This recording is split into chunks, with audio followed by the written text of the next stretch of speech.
നമ്മുടെ സംസ്ഥാനത്ത് നടക്കാൻ പാടില്ലാത്ത കാര്യങ്ങൾ നടക്കുന്നു. നിയമപരമായി നിർവഹിക്കേണ്ട ബാധ്യത നിർവഹിക്കുന്നില്ല. ആ ബാധ്യത നിർവഹിക്കാതെ തന്നെ അവരവരുടെ വഴിക്ക് മുന്നോട്ട് പോവുകയാണ്. അവിടെയാണ് പ്രസക്തമായൊരു ചോദ്യം വരുന്നത്. എങ്ങനെയാണ് ആ ധൈര്യം കിട്ടുന്നത്? ഒരു സംസ്ഥാന സർക്കാരിൻ്റെ മുൻകൂർ അനുമതി ആവശ്യമാണ് എന്ന് വ്യക്തമായി രേഖപ്പെടുത്തി വെച്ച കരാറുണ്ടായിരിക്കെ അതൊന്നും സാരമില്ല, ഞങ്ങൾ വിചാരിച്ചെടുത്ത് കാര്യം എത്തിക്കാൻ പറ്റും എന്ന ഒരു പ്രതീക്ഷ എങ്ങനെ ഈ കമ്പനിക്ക് ഉണ്ടാകും?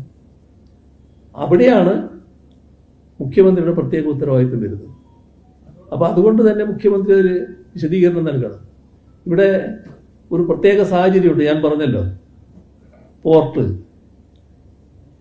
നിയമം, ധനം, മന്ത്രിസഭയിൽ പോകേണ്ട കാര്യങ്ങൾ വരുമ്പോൾ അത് കൈകാര്യം ചെയ്യേണ്ടത് മുഖ്യമന്ത്രി തന്നെ. എല്ലാം മുഖ്യമന്ത്രിയുടെ കയ്യിലാണുള്ളത്. അപ്പം എങ്ങനെ അത്തരമൊരു സാഹചര്യം, പ്രത്യേക സാഹചര്യം കേരളത്തിൽ നിലനിൽക്കുമ്പോൾ ഈ പ്രത്യേക ധൈര്യം അദാനിക്കുണ്ടായി? അതാണ് സംശയം. അല്ല, ഇതെല്ലാം ആളുകൾ സംശയിച്ചാൽ തെറ്റില്ലല്ലോ. അതല്ലേ നമ്മൾ കാണേണ്ടത്. വളരെ വ്യക്തമായ നിയമവിരുദ്ധ കാര്യങ്ങളാണല്ലോ നീങ്ങിയിട്ടുള്ളത്. അത് ഏതെങ്കിലും ഒരു കമ്പനി, ഇതുപോലൊരു പ്രധാനപ്പെട്ട കമ്പനി ഇത്രയും നിയമവിരുദ്ധമായ കാര്യങ്ങൾ ചെയ്യാൻ ധൈര്യപ്പെടുമോ? ആ ധൈര്യം എവിടുന്ന് കിട്ടി? ആ ധൈര്യം എങ്ങനെ കിട്ടി എന്നുള്ളത് മുഖ്യമന്ത്രി തന്നെ വ്യക്തത വരുത്തണം. ബാക്കി കാര്യങ്ങൾ പുറത്തു വരുമല്ലോ മെല്ലെ മെല്ലെ. അല്ല, കമ്പനിയുടെ താല്പര്യത്തിന് വേണ്ടിയുള്ള കാര്യങ്ങൾ നീക്കുമല്ലോ. ആ നീക്കങ്ങൾ നടന്നാൽ നമ്മുടെ താല്പര്യമല്ലേ നമ്മൾ നോക്കേണ്ടത്. MSC ഇതിന്റെ ഭാഗമായിട്ട് വരുന്നൊരു കമ്പനിയാണല്ലോ. അവരൊരു വലിയ ലോകത്തെ വലിയ കപ്പൽ കമ്പനികളിൽ ഒന്നാണ്. അവർ നേരത്തെ നമ്മുടെ പോർട്ടിൽ വന്നിട്ടുണ്ട്. അതിന്റെ മറ്റു വശങ്ങൾ വേറെയുണ്ട്. ആ ഒരു കമ്പനി ഇതിന്റെ ഉടമസ്ഥത്തിൽ വന്നാൽ ഈ പോർട്ട് തന്നെ ഒരു മൊണോപ്പൊളി രീതിയിലേക്ക് പോകും. അത് മറ്റ് കമ്പനികൾക്ക് വരുന്നതിന് അത്ര ഗുണകരമായിരിക്കില്ല. അതൊക്കെ അതിന്റെ ഡെവലപ്മെന്റിനെ ബാധിക്കുന്ന കാര്യം. അത് നേരത്തെ ഞാൻ പറഞ്ഞിട്ടുള്ള കാര്യമാണ്.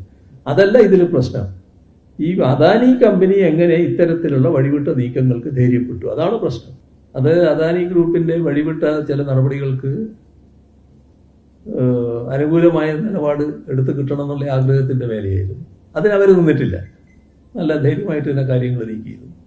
അത്രത്തോളേ ഞാനിപ്പോൾ പറയുന്നുള്ളൂ. പിന്നെ വേണമെങ്കിൽ ബാക്കി പിന്നീട് പറയാം.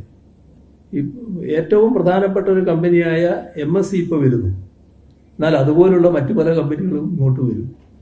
അവർക്കെല്ലാം എക്സ്ക്ലൂസീവായിട്ട് തന്നെ ചില ടെർമിനലുകൾ ഉപയോഗിക്കാൻ പറ്റും.